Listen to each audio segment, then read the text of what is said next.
በስመ አብ ወወልድ ወመንፈስ ቅዱስ አሐዱ አምላክ አሜን። የተወደዳችሁ የልዑል ቤተሰቦች የእመቤታችን የቅድስት ድንግል ማርያም የአስራት የበኩራት ልጆች በወደደን ባፈቀረን በልዑል እግዚአብሔር ፍጹም ሰላምታ እንደምን ዋላችሁ? ዛሬ ደግሞ የአባቶቻችን ታሪክ የመጋቢት 18 ይዘንላችሁ መጥተናል።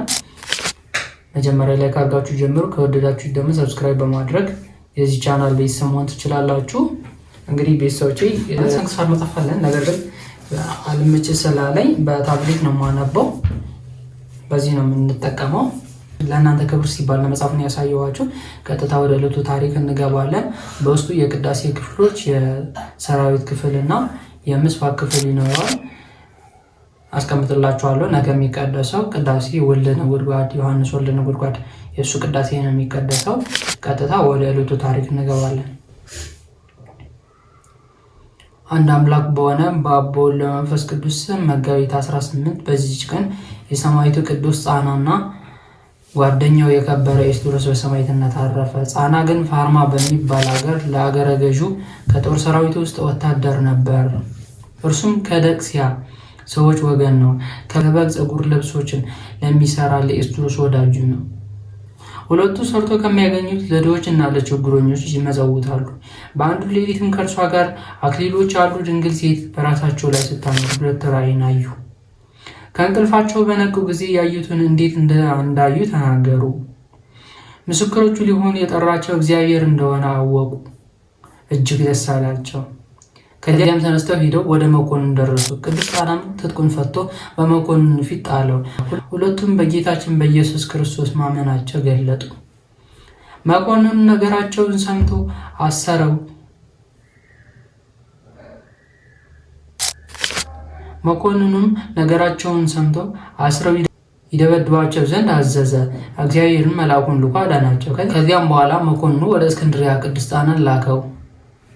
ቅዱስ ኤስድሮስ ግን በዚያ ተወው። ከጥቂት ቀኖችም በኋላ የእስክንድርያ መኮንን ቅዱስ ጻናን ወደ ፋርማ ከተማ መለሰው። ሁለቱ ቅዱሳን ተገናኙ። በመገናኘታቸው ደስ ብሏቸው በላያቸው በእያንዳንዳቸው የደረሰው መከራ ተነጋገሩ። ዳግመኛ በቅዱስ ኤስድሮስ አዘግት ይቆፍሩለት ዘንድ በአዘግትም ውስጥ እሳት አንድደው ቅዱስ ኤስድሮስን እንዲጨምሩት መኮንኑን አዘዘ። ቅዱስም ጥቂት እስቲጸልይ ታገሱት ዘንድ ወታደሮቹን ለመናቸው። ወደ ጌታችንም ነፍሱን ይቀበል ዘንድ ለስጋውም ያስብ ዘንድ ጸለየ። ከዚያም ወደ እሳቱ ጉድጓድ ቀረበ። ወደ እሳቱም ውስጥ ጨመሩት። ነፍሱን በእግዚአብሔር እጅ ሰጠ። በስጋውም ላይ ምንም ጉዳት አልደረሰውም፣ መልኩም አልተለወጠም። የቅዱስ ጻና እናትም ከሚወደው ጓደኛው ስለመለየቱ ታለቅስለት ነበር። በዚያም ስጋውን ተሸክመው ወሰዱት። የስደቱን ወራት እስቲፈጸም በመልካም ቦታ አኖሩት። ቅዱስ ኤስድሮስ ምስክር ሆኖ በሞተ ጊዜ የቅዱስ ጻና እናት ብዙ መላእክትን የቅዱስ ኤስድሮስ ነፍስ ይዘው በታላቅ ክብር ወደ ሰማይ ሲያሳርጓት አየች።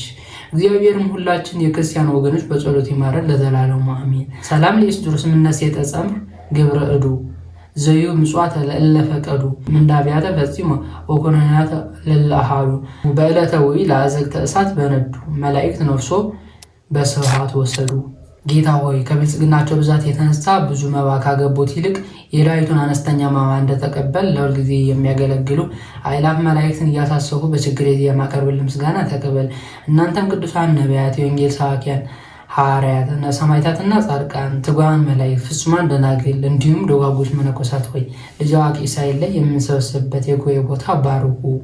ይህ መጽሐፍ ወረቀት አዘጋጅቶ ብራና ደምጦ የጻፈውና ያጻፈው ከግዕዝ ወደ አማርኛ የተረጎመው ቃለ ንባቡን በእርጋታ መንፈስና በተመስጦ ሕሊና ያዳመጠ በደለኛ ሁሉ የምታስምር የጌታ እናቱ በማርያም ጸሎት ኢየሱስ ክርስቶስ በአንድነት ይማረን።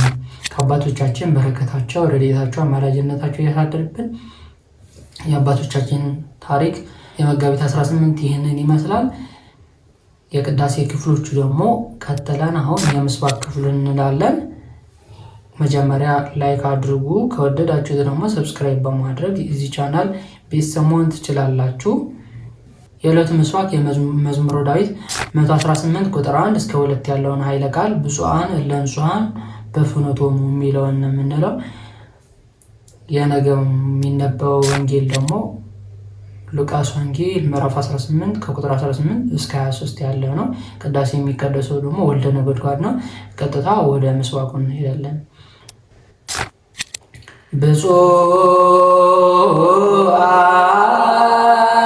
ብፁዓን ለንጹሐን በፍኖቶሙ ወእለ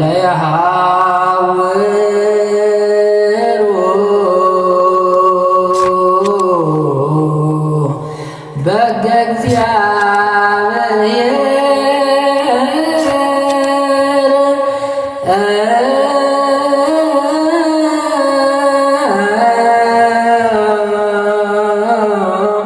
ብፁዓን እለ ያሐስሱ ስሞ።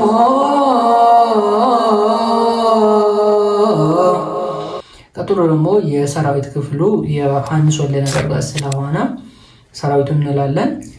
ሰራዊተ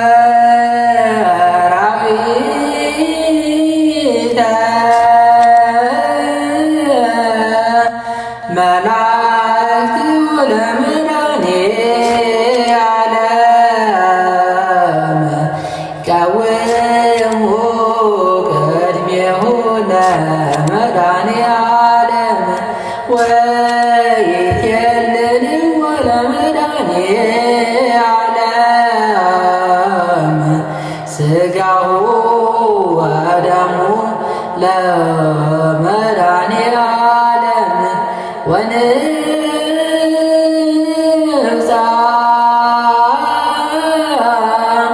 ቅድመ ገጹ ለመድኃኔ ዓለም በአሚነ ዚአሁ ሰማዕታት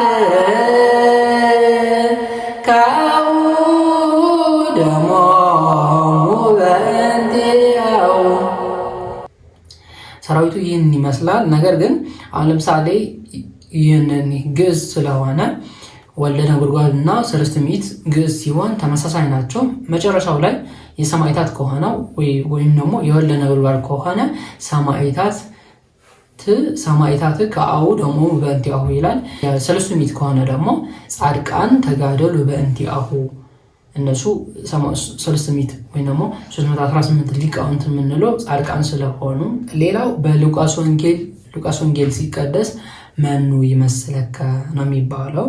እንዳውም እሱም ላስቀምጥላችሁና ከወደዳችሁት ላይክ አድርጋችሁ ጀምሩ። ከወደዳችሁት ደግሞ ሰብስክራይብ በማድረግ ቤተሰብ ሆነው ሉቃስ ወንጌል ስለሚቀደስ የሉቃስ ወንጌል ደግሞ መኑ ይመስለከ የሚለውን ነው።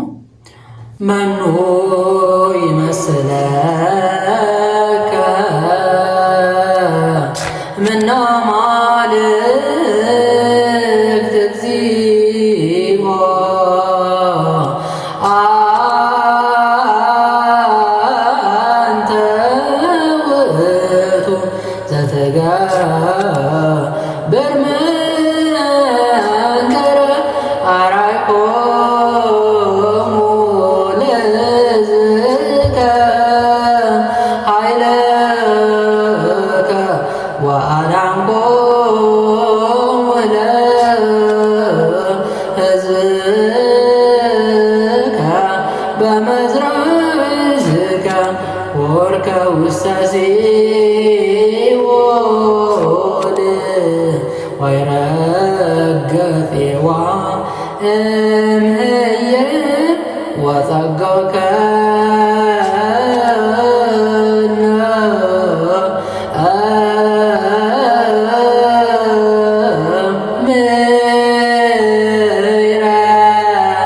ዳግመ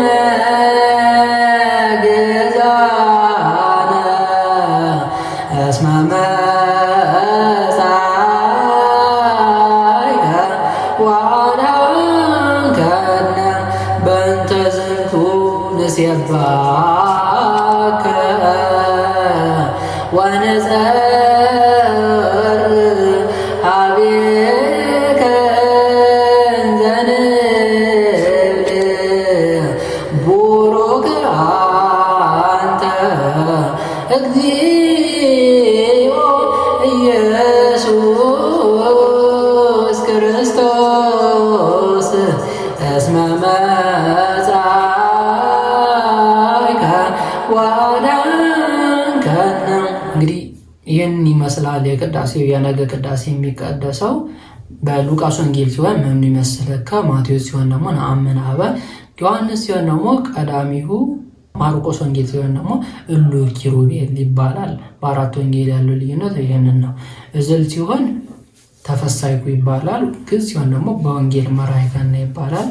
የመልክአ ሕማማት ደግሞ እያስቀመጥኩላችሁ ነው፣ ገብታችሁ ማዳመጥ ትችላላችሁ። ላይክ አድርጋችሁ ጀምሩ። ከወደዳችሁ ሰብስክራይብ አድርጉ። የዚህ ቻናል ቤተሰብ ሆኖ አበረታቱኝ።